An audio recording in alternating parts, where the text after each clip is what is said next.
the moderator for the evening and your co-host along with Hemant. So I'm going to put everybody on mute.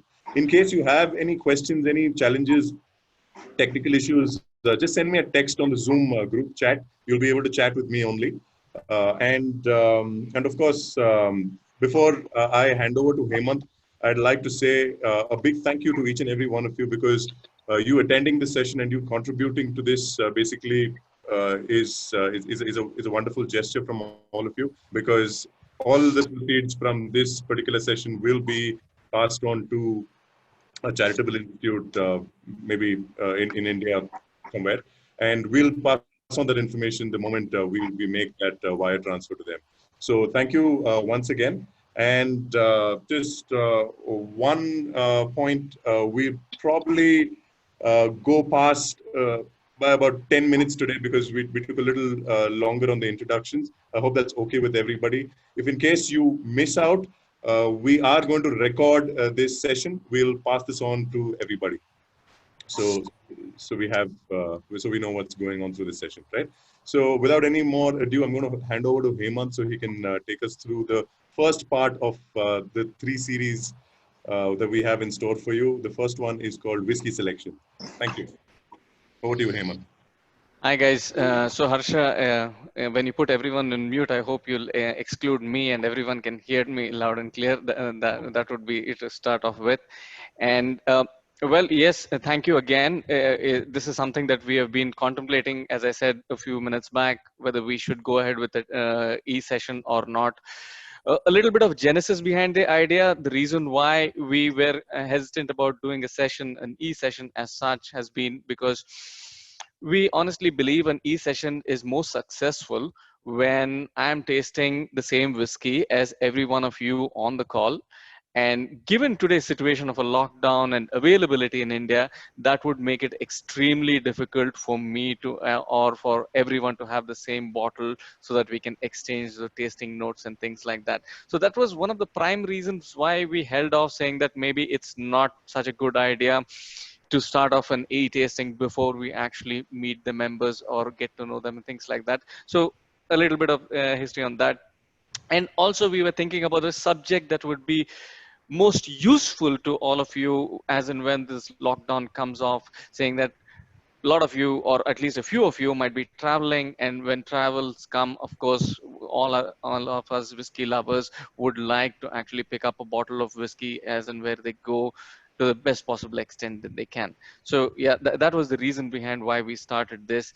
One more important point that I want to cover is, in case due to whatever technical issues the session gets disrupted, then we will reconvene if it is a short duration outage. But if there is something greater than, let's say, 10 minutes, probably we will have to reschedule the session.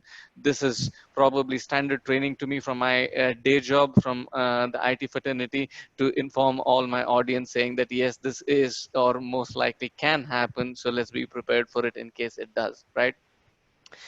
All right, so one last thanks to all of you for the contribution to the noble cause. India today, no matter what amount of charity that we are able to hand out, it's still going to run short. Economically, I think so the impact of COVID-19 is going to be extremely for a long period of time, and it's not something that's going to get over pretty quickly. About the subject, I intend to keep it very crisp. I just want to glance over the topics that we're going to cover out here, which is primarily about whiskey selection. I don't intend to be preachy, and by that I mean I don't want to tell you people what to buy and what not to buy, because it's your money. A lot of you have got a lot of experience in picking your whiskeys. We just want to ensure that we cover some important aspects that we picked up over time, that sometimes even myself, I forget when I'm looking at whiskey shelves. So I thought that it would be good to impart that information to you. If some of you want a notepad or something, make yourself comfortable to make note of those points that we'll cover. Yeah, if you want to get a drink, I see a lot of bars behind you. Go get yourself a drink. Yeah, there, Anupam, cheers. Thank you. I think so. Let's get comfortable and go ahead with the session. Right. Okay. Now I'm pretty much going to start about the subject about whiskey selection. Now, whiskey selection would be, I think so, way easier as and when the motive, the primary motive behind buying with the whiskey is understood, or at least is known to a certain extent.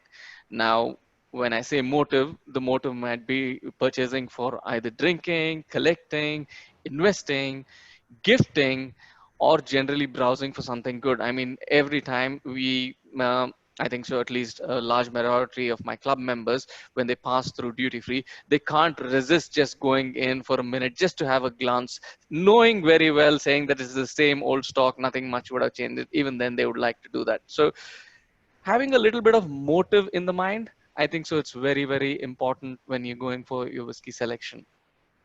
All right. So some of the basic elements that I'm going to cover today is first, and the most probably elaborate part of the session is going to be understanding of the label.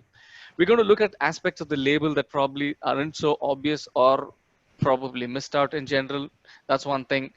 We're going to talk about independent bottling and ordinance bottling, two options that we have, and the former, let me say, in India, not very well known at the moment, but we're going to touch about it for a moment. Selections based upon the place of purchase, and when I say place of purchase, I don't mean to say the region as such. I'm talking about the retail store in which you're going to purchase the whiskey. Selections based upon that, what kind of bottles you should be looking for when you're at a duty free, when you're at a retail store, and let's say in Europe, in let's say in US, what kind of things that you should be looking out for. And we're going to wrap up the session with probably some key hints as to how to choose this whiskey and a run through of what we have done. So pretty much, if I need to cover all of that in the schedule 30-45 minutes, I guess it's going to be a rush job. So I'm going to keep it light so that people get what they can. We're going to have a question and answer session in between at the end of the session so that you can actually note down your questions, or you can type them over to Harsha. Harsha will make a note of it. And as and when we have those breaks, you can let me know.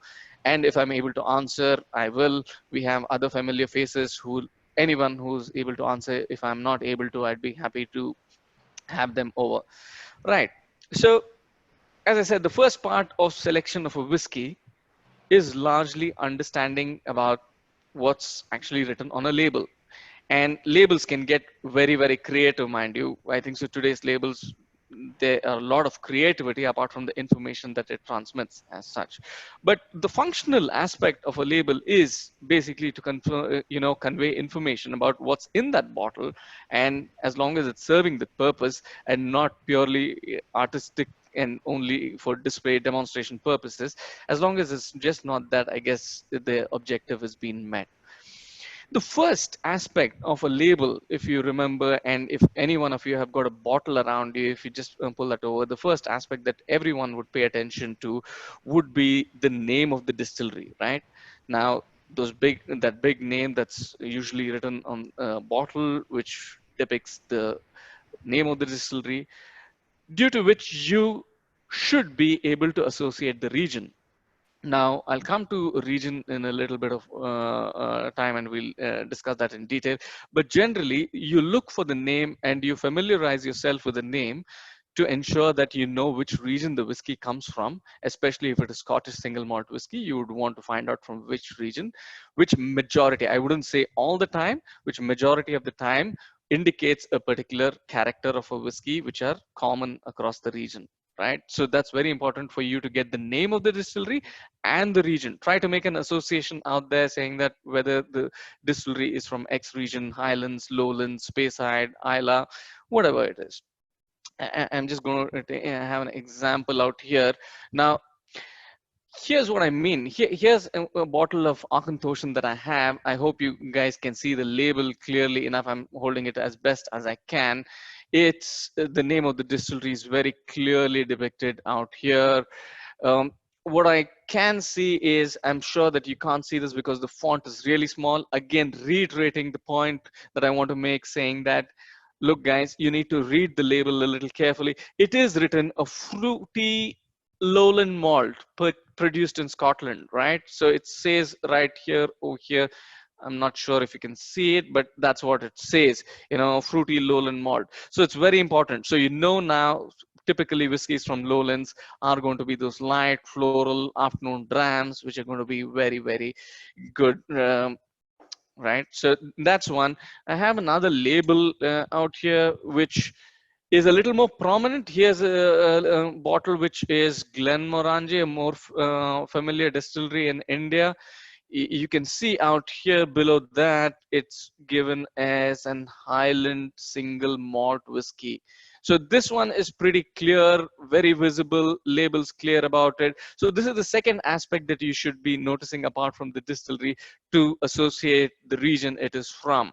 And uh, that's well pretty much about the label and the region. But what I want to caution all the viewers out here, that it may not necessarily mean that the whiskey is of the typical character.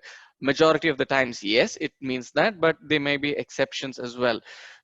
I have a little bit of a thing to share with regard to distilleries and regions. Now, if you imagine the old way of division of Scotland, there is the imaginary line that separates the lowlands and highlands. And Glengoyne distillery is actually on the border. I mean, the still house is on one end of the old highway that separates the highland and lowlands, and the warehouse is on the other end. So back in time, I think so, Glengoyne was actually classified as a lowland malt, which clearly it isn't. It's got a lot of character about a highland malt, but actually it is back in time. I haven't seen those bottles, but I've heard very much about it, saying that it was previously classified as a lowland malt. So there are going to be exceptions like that, but the general majority, please keep in mind, if it is an Isla whiskey, it's going to be a little bit peated. If it's a lowland whiskey, it's going to be slightly floral and things like that. Yeah. So that's the first distinction that you would like to make. The second important point that I want to make to you folks is about the name itself. Now, if there are names that you're not familiar with, and if you're not very, you haven't heard them before, I would advise a little bit of digging, probably through Google, to find out whether the distillery is actually the name that you read. A classic example that I have is Brace of Glenlivet. Now, if you ask me, or as some of you might know, Brace of Glenlivet is got nothing to do with the distillery of Glenlivet as such. It is from a distillery called Breville. Now, don't be buying that bottle of Brace of Glenlivet thinking it is a Glenlivet bottle, right? So again, one of those things that you need to be careful, especially when picking new distilleries that you are not aware of, right? So that's pretty much about the distillery name and the region. I'm going to move on to let's say a very debatable or a hotly discussed topic, which is age statements on whiskey labels, right? Yeah, I see a lot of smiles around when I say age statement and whiskey. Yeah, there's a lot of debate that goes around it. Now, what's an age statement? Very, very simple put. It's just the youngest whiskey in the bottle. And guys, whenever I'm making these generic statements, please note that this is in specific to the Scottish whiskies, because Scottish whiskies are the only whiskies in the world which have got a governance body around them, and who actually verify the information, and they have a legal process in which, the label has to be in a certain fashion. There are rules that govern the quality of the whiskey, etc. So that's the one country that does that, and hence when I say that it's the youngest whiskey in the bottle, all these rules apply to the Scottish whiskies. Others can follow them, but it is completely a voluntary process. Now, for some of you who may not be familiar, the age statement is not the oldest whiskey. It's not the average of the whiskey. It's the youngest whiskey in the bottle. Now, I'm just going to pick up a bottle out here. If you can see this is a bottle of Glengoyne, and the box very clearly says it is 21 years of age. Yeah. Now, 21 years of age, it doesn't tell me when it's been distilled, etc. It just tells me that the youngest whiskey in that bottle is 21 years old, right? Now, there's another thing about age statements, which is about the vintage. Now, here I have a classic example to showcase the vintage, which is the Bruichladdich Bear Barley 2008.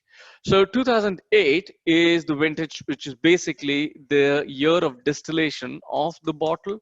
It's not about when the bottle was or rather when the spirit was put into the bottle and bottle. No, it's about when the distillation of the whiskey happens. If I look at the entire label as such, and I've had a look at this bottle multiple times, it doesn't really state as to how old the whiskey it is. It just states as to when the whiskey was distilled. So that's about the vintage, saying that it gives you the year of distillation, but it does not talk about how old. But I know about this bottle by experience that this was released in 2014, and which would make it at around 6 years old. I'm going to come to a little bit of secret about this bottle in some time, but at the moment, this is where it is. The third example of what you can see in terms of age statement on a bottle is here. This is a Lagavulin limited release, a 12-year-old Lagavulin. And if you look at this, it's got the age statement and it has got the vintage on that. Here you can see it's a 2019 bottling. It's 12 years old. It's a Lagavulin. It's an Isla single malt whiskey. So this is the third type of depiction that you might see on a label, which has got the year of the vintage and it's got how old the whiskey is, right? So this is the third type of one, right? Now, look out for some little bit of creativity in marketing, right? When we talk about the alcohol beverage industry, there are a lot of creative personalities such as myself who probably want to get a little bit more creative in terms of the label. Now, Harsha will bring up on screen in a minute one of those creative labels as such. Yeah, and this, I don't know if you can see this label, just look at your screen. Yeah, this is Harsh. Yeah, pretty much it. Now it's on right now. Thanks, Harsh. Look at this label. If you glance at the label, I'm not going to take the name of the distillery as such, but then if you glance at the label, it's got 75 years in very prominent font out there, which is not really an age statement. Yeah, it is. If you just go zoom in a bit, yeah, exactly, they're celebrating 75 years of the distillery. But if any newbie was actually looking at this bottle and glancing at the label, probably they might mistake themselves that this is the age of the whiskey, which clearly it's not. So that's something that everyone should be cautious about. Read the label carefully to see what really that age is. And this is common for world whiskey, where they are likely to depict in this way, because as I was saying a while before, Scottish whiskey is governed by laws that they need to follow in terms of how the label is depicted. Thanks, Arch. You can take the image away. The other thing that one needs to be familiar about is a similar kind of depiction in terms of the year of establishment. You would see some labels depicted established in very, very small fonts, and the year 1975 in big bold fonts, where again it is misrepresentation of a kind, I would say, that says that this whiskey might have been bottled also in 1975. All goes to the fact saying that you need to read the label with a little more care, taking into consideration these points that I'm alluring to you right now. All right. And old does not mean good. I guess we have had this discussion for a long time, but old does not mean it's good whiskey. And NAS does not, and when I say NAS, it's no age statement whiskeys, do not mean that they are bad choices. Some of the no age statements whiskeys are absolutely phenomenal, and some of the very old age statement whiskeys are absolutely pretty much mediocre stuff, or even bad to a certain extent, because of nothing but the wood coming through the whiskeys, right? The one factor that you people need to keep in mind, and why age statements, I spend some time on age statements, is because this should be a distinguishing factor for you to decide as to what is the amount that you're paying for that whiskey. Now, if the older the whiskey it is, obviously it's likely to cost more. And that's probably a decision that you need to make as a purchaser, saying that whether you would like to pay XYZ for that kind of whiskey which has been stored for a long time, or probably a more familiar whiskey which is not matured over a period of time but still has got a high score in terms of tasting, right? So that's something that you can make. Now, here's another analogy that I'd like to share with all of you as to how age statements, though the strictest of governance in Scottish whiskies, they can also probably have loopholes. Take for example, now what did I say about the age statement? I said that age statement means it's the youngest whiskey that's there in the bottle, right? Now, assume that I have a bottle, I have a barrel in my warehouse, if I have a warehouse, that is. But if I have a barrel in my warehouse which is aged around 15 years, right, and I have a whiskey in it, and if I were to bottle it in Scotland, I would be able to bottle it in Scotland for with a label saying 10-year-old whiskey. Now, I wouldn't want to do that because obviously that would be selling older whiskey, a 15-year-old whiskey, as a younger whiskey, which doesn't make commercial sense. But here's an example for you. Lechik, a whiskey from Tobermory, is one of the most sought after whiskeys, especially when they're young. Absolutely delightful whiskeys for those of you who like peated whiskeys.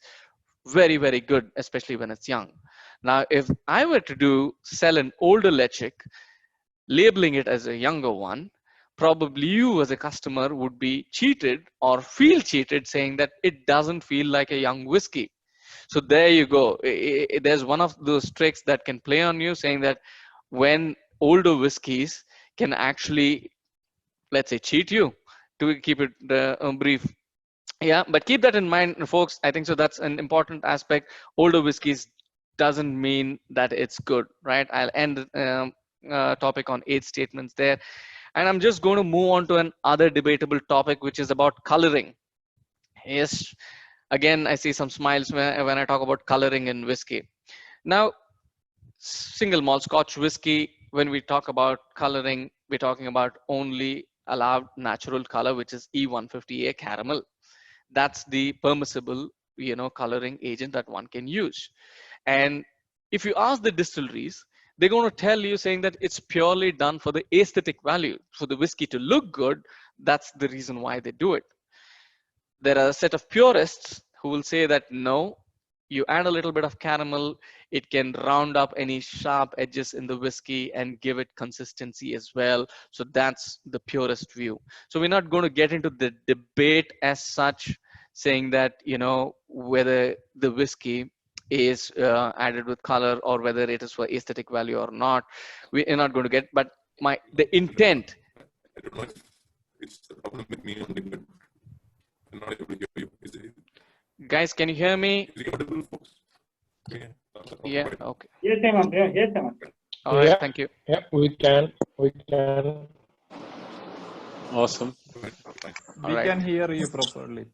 Thank you, guys. So coloring, when I was talking about coloring, saying that one needs to be conscious about what is the reason why they put in coloring, and completely again left up to you if you would want to, pick up a bottle with some color or not. One thing that I'd like to say before you make a decision on color is, remember this, that most folks, I mean, I'm talking about experienced palates, they weren't able, in a blind session, wouldn't be able to distinguish of a whiskey which has got color added or which a whiskey which is non-colored. They wouldn't be able to do that. So if you are a person who's buying the whiskey for consumption, if you're an amateur palate like myself, I would probably say that it makes no difference. But yes, as information, it's important for you to have it. Right now, moving on, I just thought that you would like to see some labels. Again, I'm just going to move on to the bare barley bottle. Is one of the ways as to how labels depict coloring. Right, there are three ways. Let me first, before I get into the label, let me depict saying that there are three ways the label in single malt whiskey is depicted in terms of coloring. One, there's either no declaration on the label that says there's color added, there's no color added, there's no depiction. The second, which says it's got natural color, a little bit ambiguous statement, I would say, which some distilleries take advantage of, especially world whiskeys, and others do not. We'll come to that. And then the third, which is the most probably clear statement, which is no color, a very clear label. I'm just going to quickly run onto the one that says, here it is. I don't know, you guys need to come. I'm going to bring this really close to the screen and let me know, guys, if you can see this. It says very clearly out here, it is coloring free. a very clear depiction of saying that, you know, there's absolutely no caramel or nothing, it's coloring free. This is one of the ways in which it depicts. I'm going to show you another label. This is signatory Klein Leish from 1998, you know, which is, if you look at the label, it says natural color, right? So this is another way of depicting the label, saying that it's got natural color. The ambiguity about natural color is, if I were to add E150A, which is a natural ingredient, into the whiskey, it does give it color, but I'm adding something. I would probably mistake natural color for color that comes from the barrel over a period of time, and that's what's causing the natural, you know, tone of this whiskey. But it might be that, you know, there is actually some artificial coloring, or rather E150A caramel coloring added onto that. Yeah, so that's pretty much about coloring. I'll leave the decision to you guys, again saying if to buy the whiskey with color or not, but look for that on the label. If you don't find it, these are the three probably most common way that color is depicted. Some countries such as Germany by law require people to declare, even if it is E150A, to declare on the label saying that there is E150A coloring added to the label. Yeah, so that's something.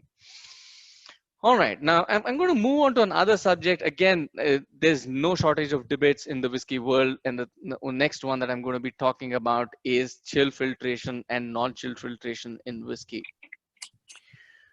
What is chill filtration? Now, chill filtration is a process that is used for distilleries, again, purely for aesthetics. Now, I'm going to talk about that a little bit in detail, what I mean by aesthetics. What it means is, if there are a lot of fats and esters in whiskey, if you don't chill filter the whiskey and add a little bit of water or ice into it, your whiskey is going to turn cloudy. It's not going to remain this clear whiskey color, or the way the appearance of the whiskey is. It's not going to remain that way anymore.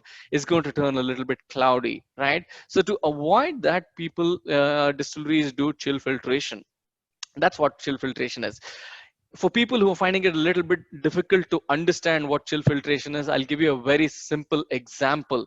The simple example would be butter. Just imagine butter when it is a little bit frozen.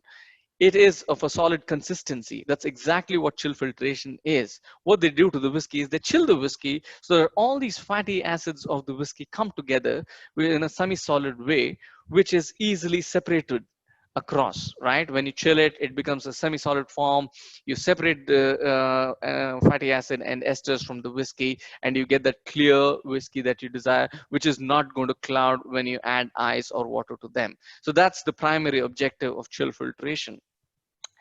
Now, again, personal preference, but more importantly, I'm going to start with the labels, right? Saying that what do they do with chill filtration and non-chill filtration. I'm going to go back to the signatory bottle, and here is what I have. If you look at this, there is no declaration as such saying if the bottle is chill filtered or non-chill filtered. However, there is an indication that I can gather from this if the bottle may be chill filtered. Now, this is a big assumption that you're going to make, but considering that there's no information on the label whether this whiskey is chill filtered or not, this would be the best way to go. Keep a note of this. This is bottled at an alcohol percentage of 43%. I'm just going to show you another label which is very clearly mentioned, saying that this is non-chill filtered whiskey. Yeah, there you go. In the same bottle of Glenmorangie, again, I don't know if you can see this, but it says very clearly non-chill filtered whiskey. So one of the things to keep in mind, saying that this non-chill filtered whiskey, it says, yeah. Right, now, this is where I'm going to probably give you a personal opinion. Again, decision up to you, but a personal opinion. I would say that the whiskey is probably the best when you leave it as natural as possible, the way that it is made, and don't mess with it too much. That's my personal opinion. And I think that by removing the, some of these fats and esters, you're removing a little bit of the flavor, which may not be a good thing. But on the flip side, again, it might be a good thing to remove some of these fats and esters which don't really help in the overall appearance, presence, palette of the whiskey, etc. It might do that. So it's a, give or take. I would still prefer them to leave it the way it is, and then you know let me make the decision whether I like the whiskey or not. So next time, look for that, see if the bottle is being declared as chill filtration or not. Yeah, one of the aspects, as I said, that bottle was at 43%. One of the aspects of chill filtration is if the bottle, if the bottling, the ABV is less than 46%, it's likely chill filtered, because 46% is that magical percentage. When you leave it and when you don't chill filter it, if you keep it above 46%, the chances of it turning cloudy are relatively less, especially with addition of water. Maybe ice will do it, but water, probably it'll take a little bit longer to do that. So look for that ABV versus chill filtration. That should give you the trick in case it's not explicitly mentioned on the label. But again, this is a large assumption that you're making. This is no way by gospel as such, in terms of understanding the whiskey. All right. I hope all of you are with me till now, and let the sips continue, right? This is going to take a little bit more time. ABV, the next thing that's on my agenda is ABV, which is alcohol by volume. This is one point which is probably one of the most important factors which can actually influence your buying of whiskey, but probably the most ignored, or let's say skipped aspect, especially in India. We don't pay too much of attention to this aspect because we think that yes, it's alcohol, how does it make a difference? But it makes a lot of difference.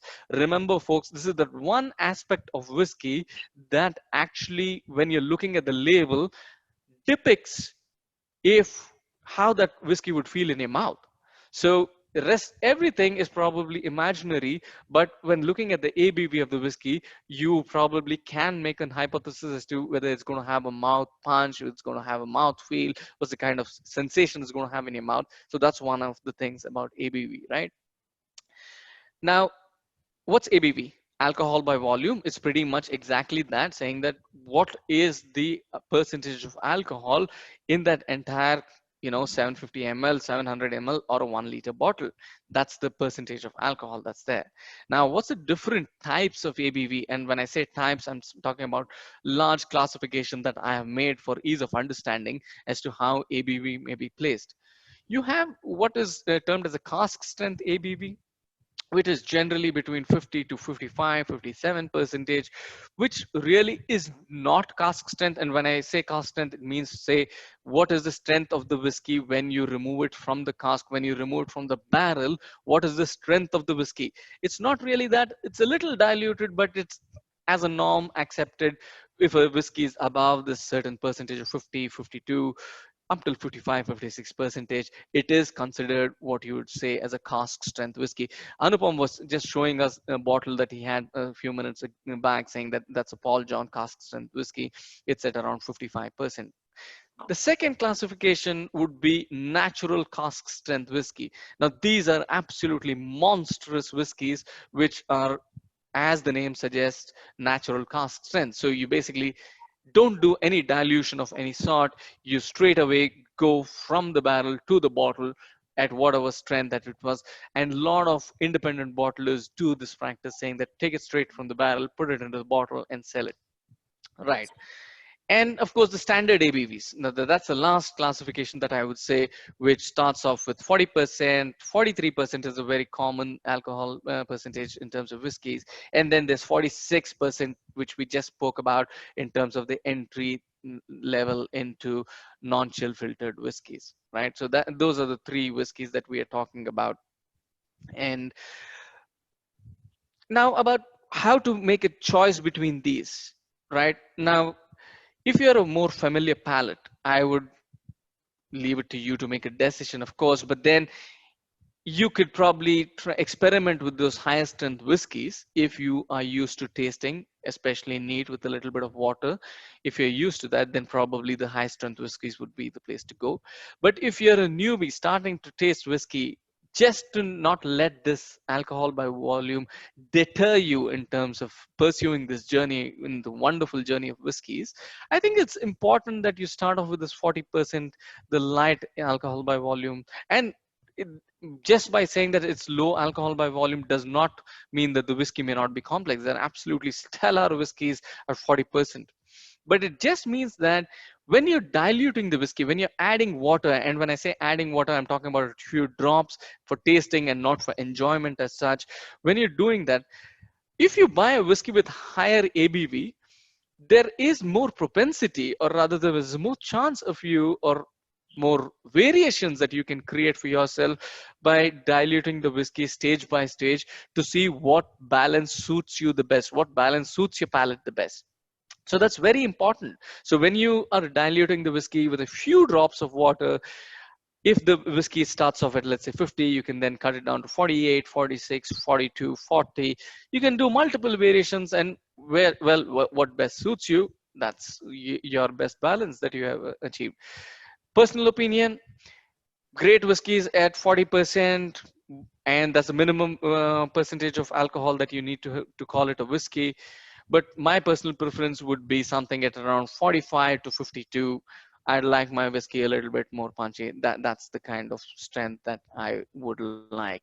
Now, we covered a bit out here. Harsha, are you there around? I can't see you on the screen, so I'm worried if Harsha is there with us. But we've covered a bit, and let's probably give it a break. If Harsha has got some questions, I'm happy to take them. If someone wants to do a refill of their dram, please go ahead, do so. If someone's drinking beer or tea, that's absolutely fine, as we don't make any distinction as such. Harsha. I'm sorry. I think I have a problem with my network, but if you can hear me, I'm going to unmute Sharad. He had a couple of questions. Okay. Hey, Sharad, off you go. Sharad, you'll have to unmute yourself now. So basically, let's just go backwards Okay. with the high ABV, and then using some water to basically cut it down to, something if you find palatable. So there's this thing that a lot of people try to, put about 6 drops of water using a pipette into a glass, and then, trying to cut it down. But does that work with all sorts of ABVs? Because I have a Knob Creek, which is at around 61%. So if I put 6 drops of water into that Knob Creek, I don't think it cuts it down much at all. So is there a rule, or it's basically you just go by the year? How do you do that? I think so. This is a purely amateur club. Remember, right? This is a single malt amateur club, and I'm going to give you a very, very amateurish answer. Absolutely. And absolutely brutal in terms of, don't listen to anyone, and including me. Just don't listen to anyone in terms of a rule as to how to drink your whiskey or how to taste your whiskey. It's absolutely essential that you do it the way that suits you the best. Now, there is no magical figure in terms of cutting down a whiskey into 1 drop, 2 drops, 3 drops, or 4 drops. Some whiskeys taste exceptionally well without any water. Some whiskeys just open up magnificently when you add a few drops of water.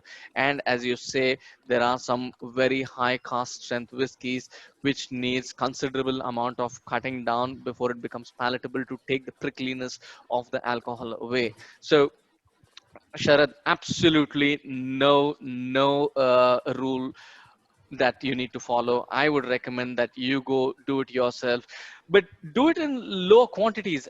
Doing it by the pipette is the best way to do it. I mean, add a couple of drops of water and keep increasing them till you, it suits your profile. But as such, I wouldn't recommend going by the 6 drop. There's no, I would actually prefer 7 drops. 7 is my lucky number, probably. I wouldn't prefer a single drop. Oh yeah, that works too, I suppose. Yeah. Anyone else? Any questions? And Sharad, I hope I answered your question. Yeah, of course. Yeah. I just wanted some thoughts on that. Yeah, okay. And again, coming to labels, like I just posted the, somebody else wants to go. No, go ahead, Sharad, go ahead. So coming to labels again, basically, when you were talking about the labels, recently I just noticed that Abelauer, they changed their label, if you've noticed that. So they've probably changed the region, right? From Speyside, they used to mention it as a Highland malt, and then now they've changed it and brought it down to Speyside. So the label has changed. So any thoughts on that? Because the juice is the same, right? It's exactly the same liquid. Yeah. So I think so. As I was saying with the example that I gave Sharath, regionality is going to change, and it's going to change over a period of time. Lesser and lesser amount of distilleries are giving you the terroir story anymore. Regionality is lost, especially now world whiskey is opened up. No longer whiskey is only from Scotland, and they're losing, the traditional, probably province based characteristics. So I would say that as a newbie, or probably something just to go by, would be a good thing to do, just for reference as such, but not by gospel again saying that go by this region, it says this, this region's got The this region. character. Yeah, but it helps, for example, Isla whiskeys, it's going to be a peated whiskey, right? That it's got peat in it. If peat's not your thing, you would stay away from it. If it's your thing, you would go towards it, and things like that. That's what I would say. Thanks. Harsha, anyone else? Thank you, Sharad. I'm going to move over to Swaroop. He had a question. Swaroop, I've unmuted you. I think you can unmute yourself. Yes, I have a couple of whiskey bottles which my dad had bought in 1990s. So I just want to know that do whiskey have a shelf life? These are unopened bottles. No. To keep it very simple, whiskeys don't have a shelf life. But I'll put a little bit of caveat against that. Especially in India, considering that our climatic conditions are quite different. They may not have a shelf life per se. I mean, whiskey is not going to turn bad. You can hand over those whiskeys if you think that that's going to turn bad over a period of time. But no, they don't have a shelf life. But shelf has got an important functional meaning out here. Now, shelves has to mean that it is away from strong odors. Be careful about that aspect, saying that keep it away from very strong odors so that the influence does not creep into whiskey over a period of time, and especially away from sunlight. Those are probably the ones that I would caution against, especially in the subcontinent, as to how to store whiskey. But otherwise, no, they're not really. I wouldn't worry about them being stored over a period of time. We do have a follow-up session. I think so. The next session that we have coming Friday, where we're going to speak about fancy bottles, valuable bottles, and how to store them. So that should give you a lot more insight, if in case that you're interested and can make it to the next session. Yeah. Thank you. Hemant. Yeah. Yeah. Does miniature also don't have a shelf life, or do miniatures do have some shelf life? So about that, Anupam, I think so. Miniatures have got a relatively lower shelf life, if I can call it that, only because of two reasons. And the reasons are in terms of the storage, the way the seal has been done. Now, most miniatures don't follow the cork and the silver foil around it. They come with the screw caps, right? Now, screw caps make it slightly easier for the alcohol to evaporate. So the neck levels in miniatures are likely to dip very, faster than what's going to happen into a full bottle. So as long as you're probably using a paraffin tape or something like that, that's relatively okay. But otherwise, it's pretty much, I think so, the same thing in terms of. And once you have opened the bottle, it's till what level do you think now it's time we should finish it up? It's like if it's 20%, 30% alcohol, rest of it is air.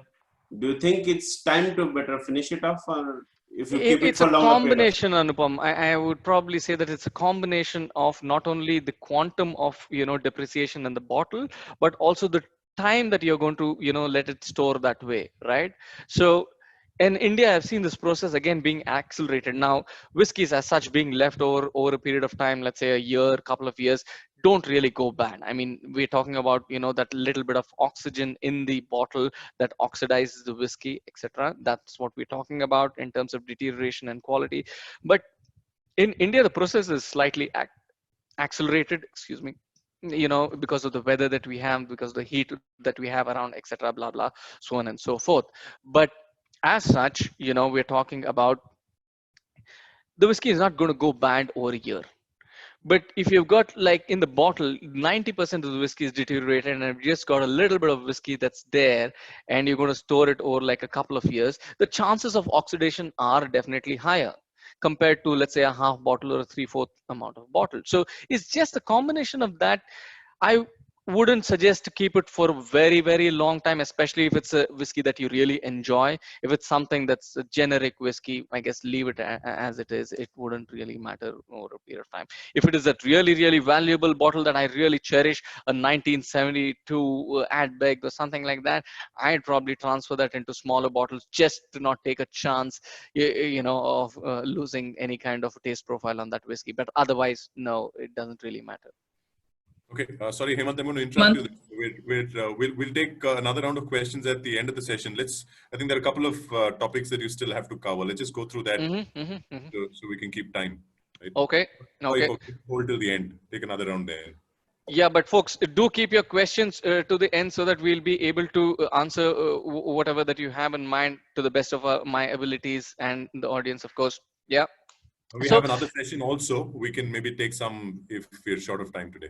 Yeah, okay. So I'm going to quickly move on to one aspect that's very, very important from the subcontinent point of view, which is limited editions and travel retail exclusive, right? So this is, again, a topic where attracts everyone's attention the moment I say limited edition.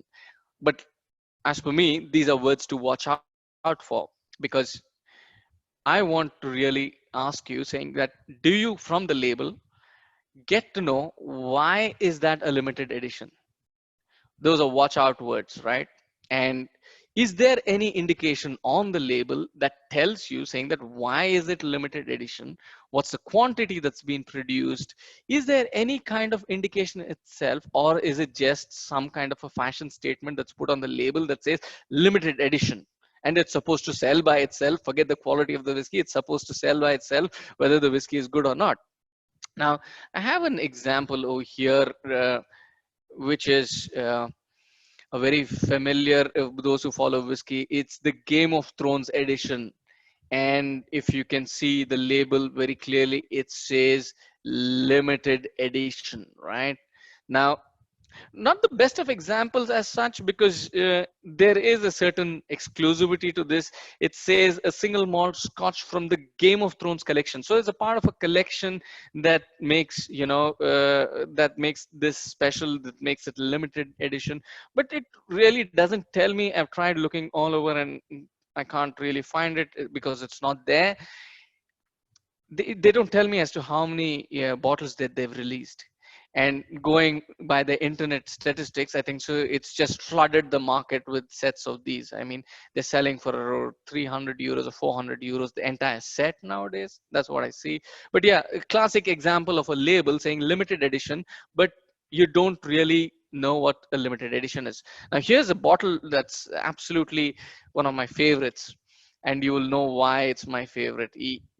Yeah, this is Amrit Amaze, a limited edition bottle done only for the members of the club, and this is the second edition. But here's what I would love to see. If you can look at the bottle, and those of you who have got this bottle, it gives you the bottle number. I've got a fancy bottle number for myself, thankfully. It says bottle number 100, right? Now, bottle number 100, it says, and on the reverse side of the label, we have very clearly given it, the description saying that it's a release limited to 240 bottles. So there's a very clear description, at least I feel so, at least to a certain extent, saying that this is a club exclusive bottling. It is limited to X number of bottles being released for that year, so on and so forth. So there is probably some genuinity around as to why I'm calling it a limited edition. And remember, limited edition again does not mean that the whiskey is good, bad, or such. I mean, it just means that it is a limited edition because there's a limited amount of quantities of that released. Now, I'm going to go on to the other side of limited editions, which is travel retail exclusive. Now, back in time, travel retail exclusive. When I say back in time, I'm not talking about 1970s or 1980s. I'm talking about as a, maybe the early 2000s. Travel retail used to be good. And when I say good, they used to have some really, really fantastic bottles available to all of us in travel retail, which used to be those exclusive releases. Some of the bottles that I can think about is, the Balvenie Tun 140 It's one of the best whiskeys from Balvenie that I've had. And the seventh release of Balvenie was a travel retail exclusive, and I had to go looking for that around I guess around 15 years back. In Singapore, I got that bottle. I remember I paid around 10-12,000 back then, and they considered it to be expensive. And I point them all to the auctions today, where it sells for around 1,000 euros. That's crazy, crazy pricing. But then those were the days when travel retail had extremely good bottles, and they're there. I mean, you need to really look for them, but they're there at some point of time. Let's say the 25-year-old Glengoyne, which is the first fill sherry cask, again a recent release in the travel retail market. Very, very good. Kind of expensive though, but again a good release. A Kregalaki 19-year-old exceptional cask, fantastic whiskey as such, again a travel retail exclusive. But just don't go by that statement. All what I'm going to say is that just because it says a travel retail exclusive or limited edition, don't go by that. Understand as to why it is a limited edition. If it's got a travel retail exclusivity, probably look at the lineage, if it belongs to the high quality producing single malt distilleries, or it's one of those run of the mill distilleries that you'd best stay away from, right? So that's about travel retail and limited editions. Now, after the session, I'm going to probably let Bill speak a while about Gordon and MacPhail. For those of you who joined in late, Bill over here, who's a part of the audience, is a brand ambassador from Gordon and MacPhail. The subject that I'm going to cover right now is an independent bottler versus original bottling, or ordnance bottling as they call it, a subject which is not very well known in India, for some at least. I'm just going to explain what that is. Now, what's an independent bottler? An independent bottler is someone who buys from a distillery a cask or multiple casks to bottle it in his own style, in his own form of expression, and sell it to people. And there are some extremely large independent bottlers. When I say large, these people own distilleries themselves, and their size of operations are far larger than some of the distilleries themselves. I can think of Gordon and MacPhail, I can think of Signatory, I can think of Cairn Heads, Alexander Murray, Barry Brosrud. So there are many sets of these guys who take whiskey from the distillery, say that I'm going to use my own warehouse, or I'm going to use your warehouse. I like this barrel. I like the constituents of that barrel. So I'm going to buy this, keep it for myself, maybe keep it for a couple of years, bottle it in my own style, my own label, and sell it to folks. So that's independent bottling. And ordnance bottling are those general bottles that come out from the distillery themselves, etc. Okay, and that's what independent and ordnance bottling is all about. I'm just going to show you an example, and I hope that Bill will be smiling. Here is a bottle of a Macallan from Gordon and MacPhail. This is an example of an independent bottler, right? There it says very clearly Gordon and MacPhail. It gives me the year. It's distilled in 2007 and bottled in 2016. So very clear label here, folks. Can you see this? I mean, classic example why I would prefer an independent bottling. It gives you the year of distillation, and it gives you the year of bottling as well. And it says it's spey malt. It's one of the types of releases that Gordon MacPhail has. It says it's from the Macallan distillery and single malt Scotch whiskey. So very clear label as such. It's at 43% ABV, and fantastic. I mean, this is what you will get from independent bottlers, apart from the advantage of price. Now, independent bottlers as such, if you want to buy a really good whiskey, my suggestion would be first look at independent bottlers, especially the ones of repute. You would get a great deal on these bottles. You'd get phenomenal whiskeys. And here's, I've got another example, which is a classic example of an independent bottler.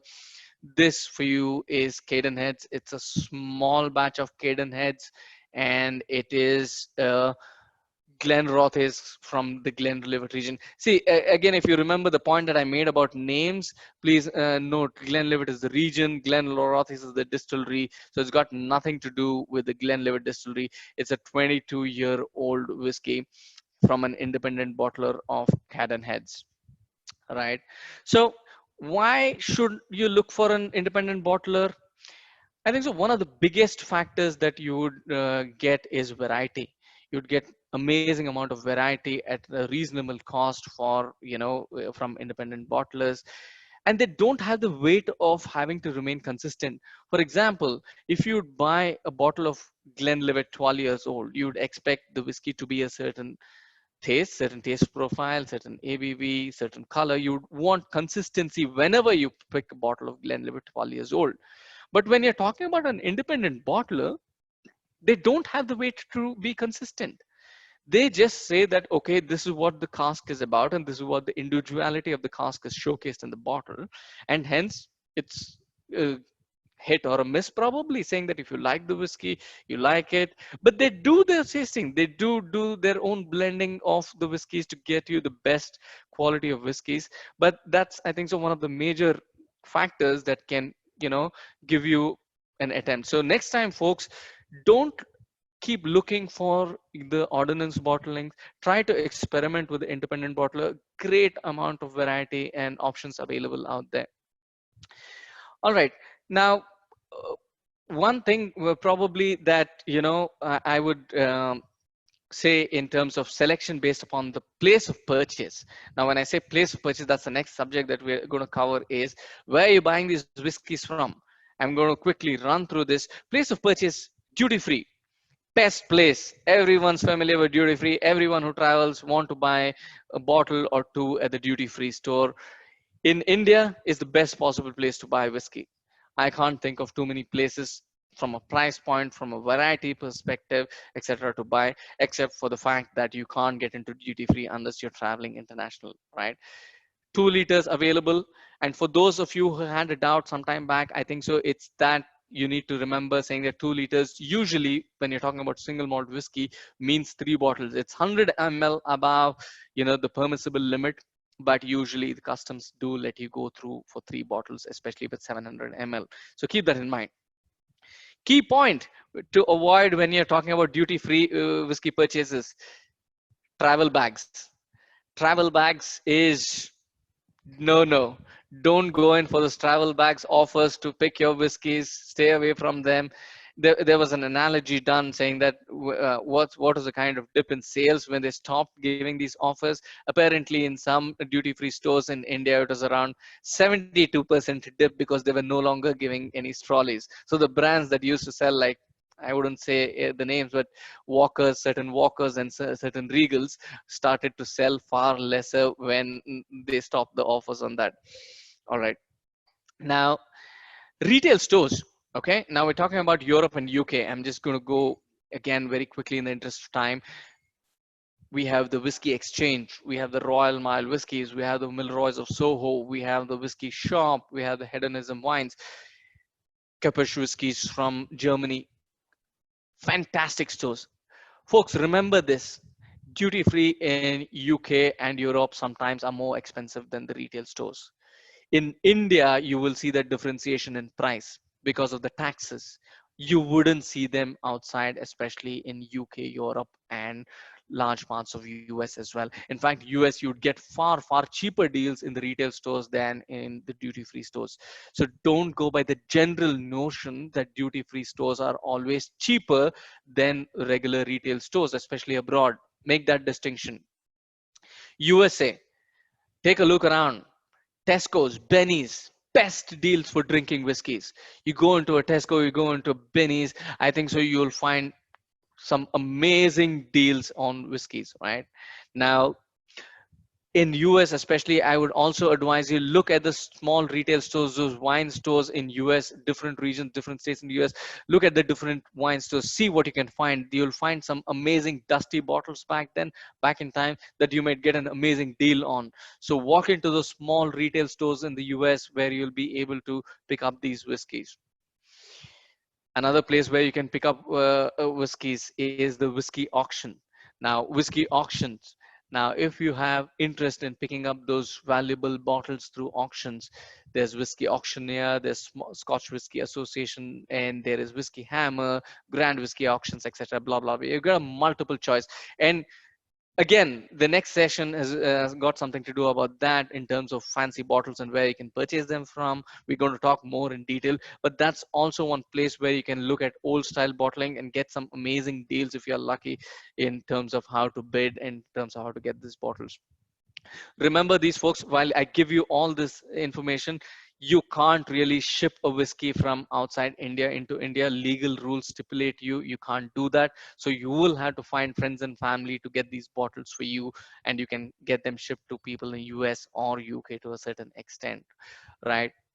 Now, I'm just going to wrap this up very quickly in the interest of time again, and give some more time for Q&A to happen before we threw the session open for all of you. So whiskey selection, I'm just going to summarize again. Name of the distillery, the region it is from, think a little bit, pay attention to the ABV on the whiskey, look at it, that's what ABV the whiskey is about. Look for the age statement, it has one. Look for whether it's a NAS whiskey or not. Shouldn't really make a difference whether it's in terms of judgment of the whiskey, but have a look at it. One important thing to do, especially in today's world, especially when you see a canister of whiskey wherever you're purchasing from, remove the bottle from the canister. Have a look at the whiskey bottle by itself. Don't just go by the canister and pick up the whiskey. Get the bottle out, unless it's a bottle like an Octomore where you can't make out anything else from the bottle as such. But it will give you an opinion to a certain extent as to what the bottle is all about.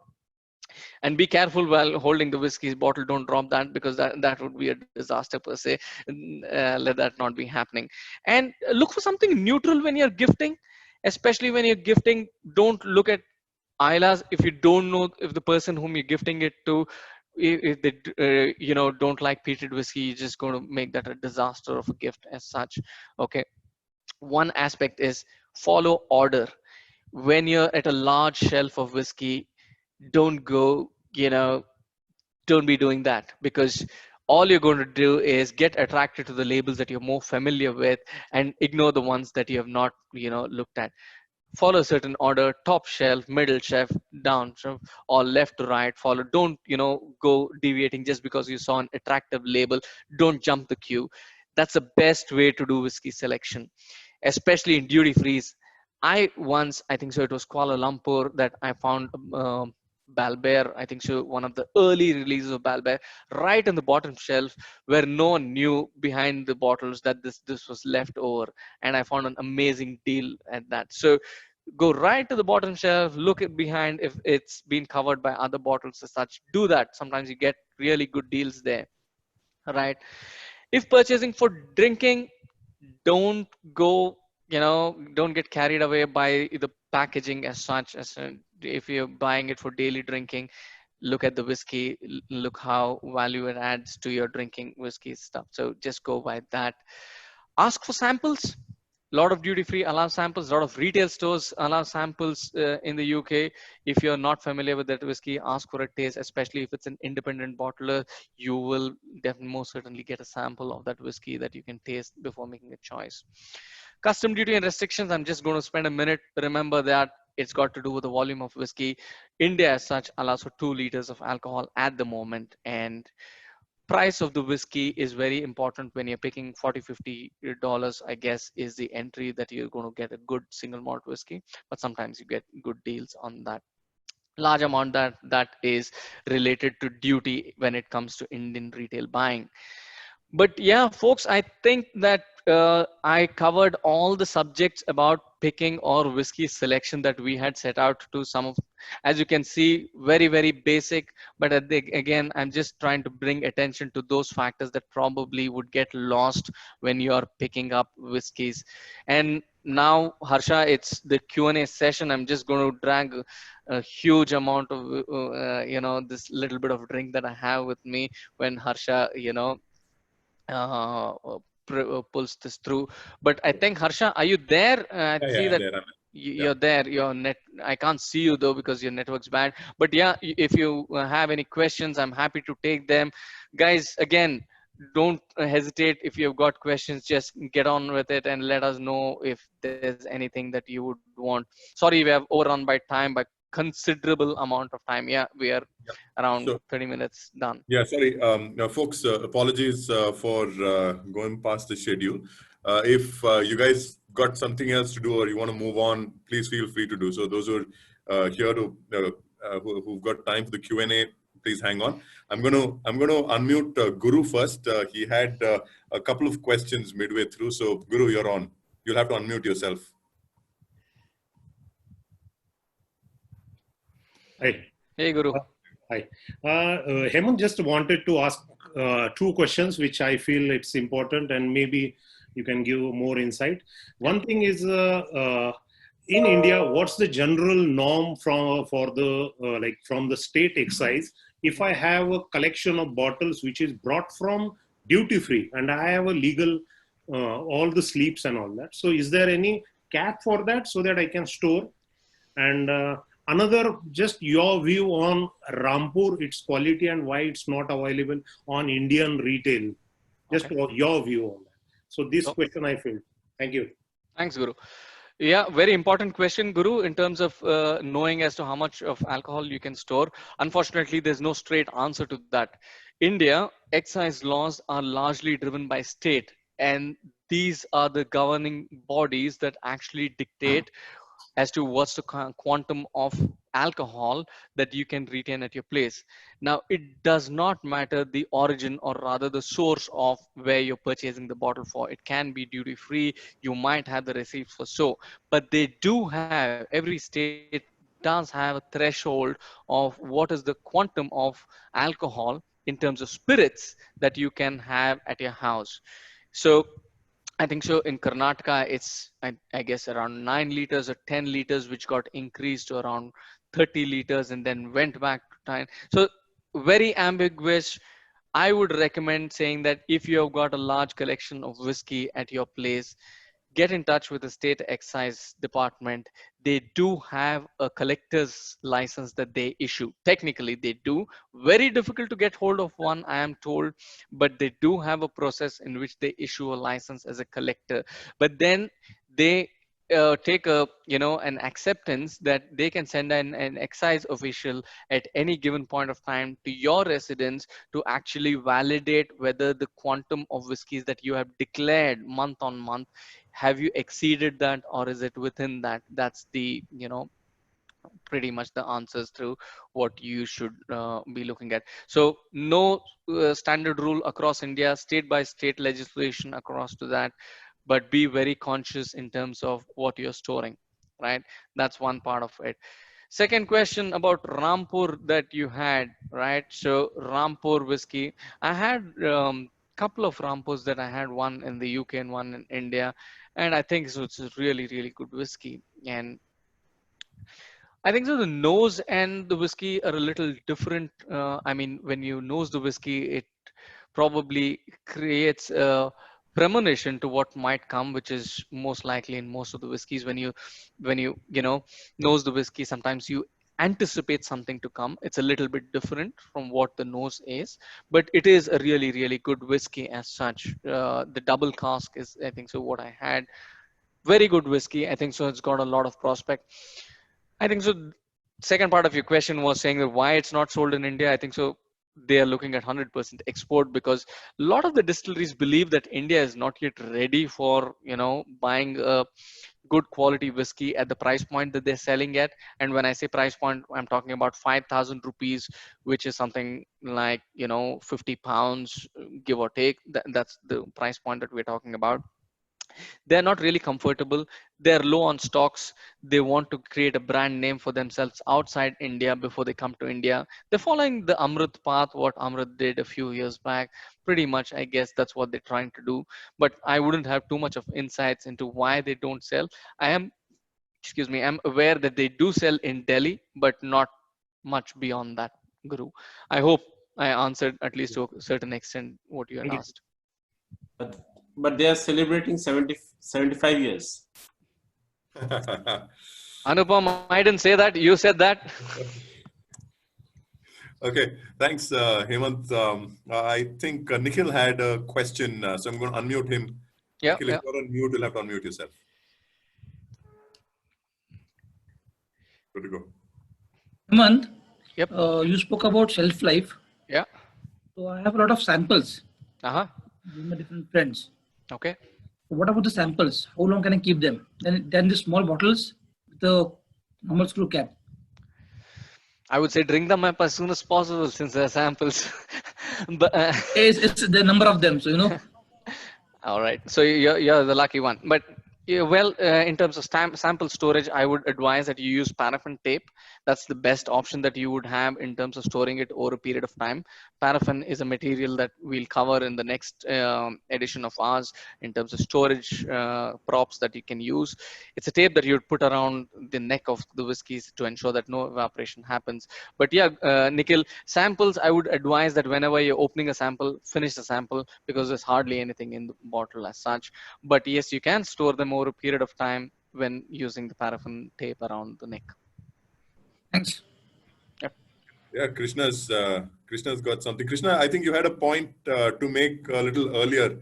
So I saw you raising your hand. So you can go ahead. You're muted.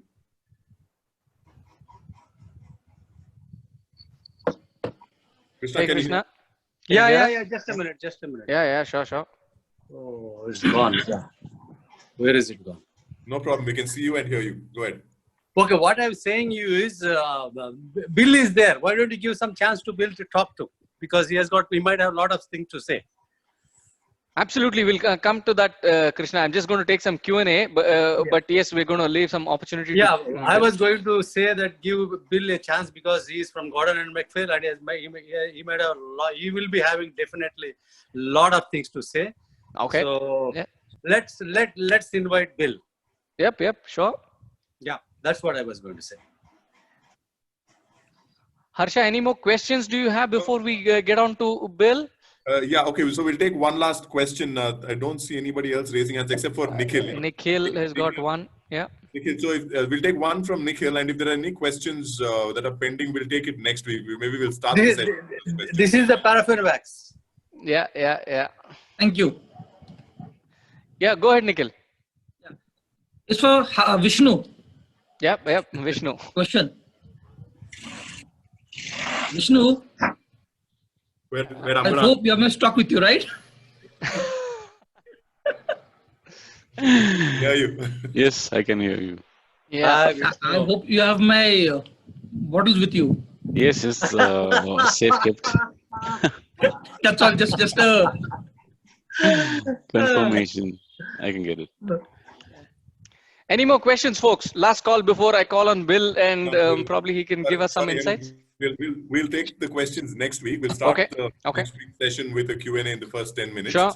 Okay. Right. We'll let Bill go. We've had him waiting to speak for a bit. I've unmuted you, Bill, so we're waiting to hear from you. Well, it's awfully kind of you. I don't know if I've got much to say. I can certainly add to it. Gordon and MacPhail have been about for 124 years. And we have been, George Urquhart has been collecting whiskey when the single malt industry was really just for feeding the blended whiskies, the Johnny Walkers, the Chivas Regal, the Black and Whites, all these, and because they were all built using the coffee still. And the single malts are really to add flavor and color, etc., to the fast-produced coffee still. As a matter of fact, I was just doing something recently. There's like like Glenfiddich do about 15 million litres per year. And Gordon MacPhail, they own a company called Benromach. And Benromach does about 200,000 litres a year. These are vast differences in the amount of alcohol produced per annum. But there's a distillery in Scotland called Cameron Bridge, which does 1 billion litres a year. And that's because they're a coffee type still dispenser, and they make Smirnoff, they make Gordon's Gin, they make Tanqueray. So that's the production right for all these blended whiskies. It's a similar thing. And of course, single malts was special for that. It was only until the 80s that single malts started becoming popular. And Gordon MacPhail have been putting away whiskies since the 30s, since before the Second World War. George Urquhart was always storing whiskies and putting them away, and his famous words were, "If we get any money left over, buy more whiskies." So they were also the distributor for most of the whiskies in that time. And what they did was, although they were putting whiskies away, like for example, Grant's whiskey, Glen Grant, sorry, not Grant's whiskey, Glen Grant whiskey, we have been storing their whiskey for many, many years. And when we went to actually bottle it, we went to Glen Grant and asked them if it was okay to bottle it, or didn't ask them, we were telling them we were going to bottle their whiskey. Glen Grant said, "Would you mind using our label? Because we've never used it before." Because all of Glen Grant was going to the blends. So they put it into and all we did was in the bottom of it. So it's a traditional old label, Glen Grant on it, the whiskey. We always put an age statement in it. We always try and put in when it was distilled, when it was bottled, what the alcohol strength was, is it chill filtered, is there anything else added to it? And to try and keep it as honest as we can. So on Glen Grant, we put that on, and at the bottom we just put bottled by Gordon MacPhail.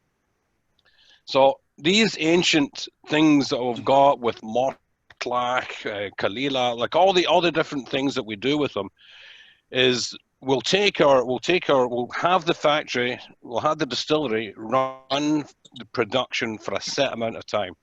So if it's our turn, we go in with our own barrels and we fill up Mortlach, and then we store it. As a matter of fact, I was in another conference just last night when we were drinking, so I pulled this out of my own wee collection here. Just bear with me. So this is a typical example of what we do. This bottle, we put this bottle into a sherry butt in 1938, and then we left the Mortlach distillery for 40 years. And then we brought it up to our Elgin, to our other warehouse, and we sat it there for about 30 years until somebody said, "That's about ready to drink." So then we bottled it. We bottled it, and we got 52 bottles out of it. And this is one of them here. So Gordon MacPhail are very much a case of, Gordon MacPhail are like, they consider themselves custodians. They could, in fact, sell everything just now to India, to China. But they only release so much at a time. And they're putting away whiskey just now for the next generation. So just now we're into our 4th generation of family members. And I work very closely with Michael Urquhart, who has since retired, and Richard Urquhart, and his twin brother Stuart, and of course Stephen Rankin. So I work with them all pretty closely, trying to, excuse me, I'll put that away, trying to spread their word of what they do. Recently we just bought Benromach in 1993, and we just have plans approved for building a new distillery in the Cairngorms in Scotland for another distillery. So things are looking very good for them. Thank you. Thank you so much, Will. Good to hear that from you. Hopefully, when we're talking about some of these unique whiskeys next week. Maybe we'll hear from you again on, and we will like some inputs from you, right? I thought that Bill is going to say that bottle is going to be shared with all the members of SMAC when he's going to be out in the country. but yeah, Bill, that was a really fancy one to pick up. I could see the eyes of quite a few members just lighting up when they saw that bottle of Mortlock that you have out there. Yeah, I tried to grab it out as well, Jomon. Yes, that's exactly what I was trying to do. But yeah, phenomenal story out there, I think. So, Bill. I was actually. Yes, Bill, go ahead. I was going to say, I was decided, whiskey should be drank. It shouldn't be saved forever. And I'm toying with when would be a good time to open this bottle. So I thought maybe my first grandchild would be a good time. True, and that's an occasion as well. Yeah. But yeah, folks, I'm just going to go back one last round call before we wrap. I hope you had a good session today. I hope I was able to at least give you some inputs in terms of whiskey selection, some of the points that might normally get lost in, those glary shells that you look at. I hope you'll be able to follow some of these when you're buying whiskey. Any questions, anyone? Otherwise, we're going to call it a night, and we're going to say cheers. Just a point to Nikhil. Yeah. If you have a lot of samples, I can always send you my address. You're welcome to come over to Pune. Yeah, it's the problem with the lockdown. Yeah, once it's over, yeah, most welcome. Yeah. So I can see the happy man. Everybody is drinking a single malt, except one guy is drinking a beer. Who's that? Vishnu. It doesn't matter. Beer is the father of whiskey. It's a privilege. Way to whiskey, yeah. All right, folks, I'm going to call it. Thank you very much for being a part of this. I'll see you next week where we're going to explore this journey a little bit more. Thank you again. Cheers, guys. Thank you. Thank you. Thank you. Cheers. Thank you. Good night. Good night. Excellent. Good. Very good.